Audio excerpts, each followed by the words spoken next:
All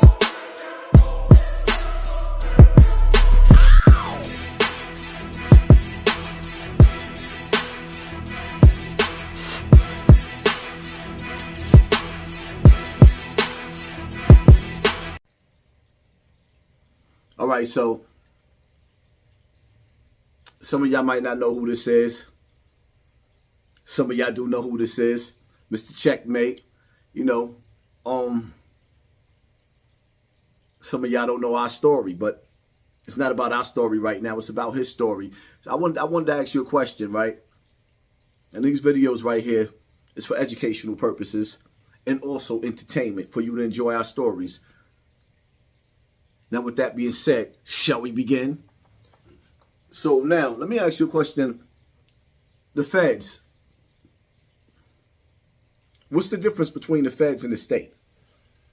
Wow. The difference. I would say the state is more physical.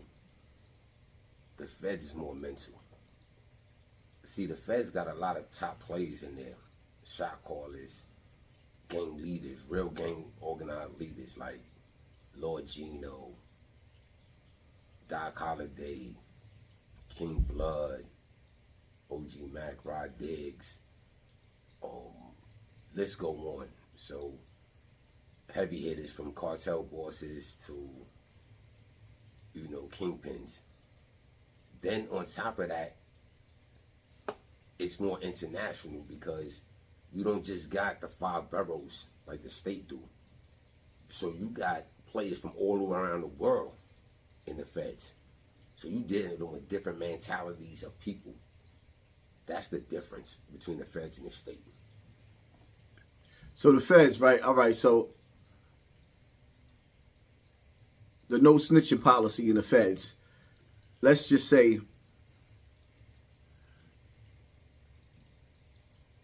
you one of the illest niggas in Nebraska in the streets. And you go to the feds and your paperwork ain't right. How does that play out? What's the procedure? You know, I've been in them situations in the feds. I seen Lou Sims co-defendant came through. Poe is the shooter. He got busy. He made it through Lewisburg for like 10 years. But when they broke that up and he had to come to them different hubs and the homie team got word that his paperwork wasn't right, he had to go on top 2. And what does that mean? He had to check in. You know what I'm saying? Checking in what? PC? Yeah, PC. See, the thing about that check-in thing, what people don't understand, I don't care who you are. And anybody that been in the feds will tell you this, if they got a solid car. There's no one man bigger than the car. No one man. You know what I'm saying? Preacher's in the dropout yard right now, and he got busy. Explain the dropout yard. A dropout yard is when you can't walk no other yard, and it's a check-in yard, a PC yard. You know what I'm saying?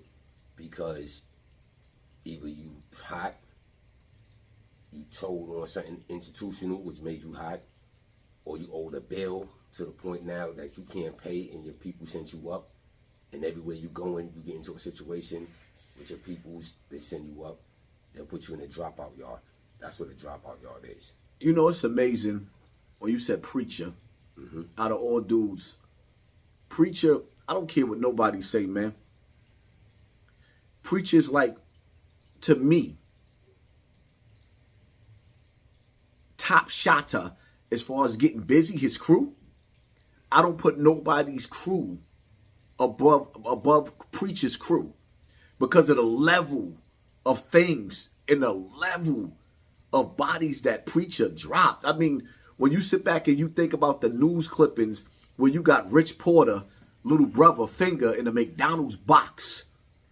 When you think about the story, if you ever listen to the story, yo, have you ever heard the documentary of Preacher? How the things that he did was on the level of Jeffrey Dahmer's. But see, let me tell you something, right? The son of yo, Nah, I wanna, you know what I'm saying, and I wanna say this because he's in Coleman too right now on the dropout yard, right? I don't know for a fact if he checked in because I know the story when he was in Big Sandy. And shout out to Prince, man, from Supreme Team, because when Prince, and this is going back to the question you really asked me. You know what I'm saying? When Preacher was on the yard, Prince went. You know what I'm saying? They had like.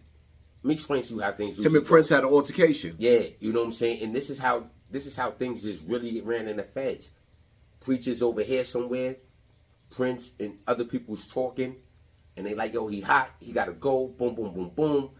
And you got homies like, yeah, he gotta go, go, go, go, go. No, hold up. You saying Prince stepped the Preem? No, Prince is in the yard with the homies, and they talking about Preacher, right? And they saying he's hot. So Prince like, yo, he gotta go if he's hot. Like, you know what I'm saying? This is what it is. So now, word gets back to Preacher, because Preacher ain't there for this conversation. A lot of times when you about to get walked off that yard, you're not really around your homies when they about to do this. Right. You know what I'm saying? So, somehow, the way the story was told to me, because it was before I got to the feds, but it was about solid dudes. You know, Preacher finds out. And he steps to the yard. Yo, what's up? I'm here with this and this. He's catching homies on the walkway, they say.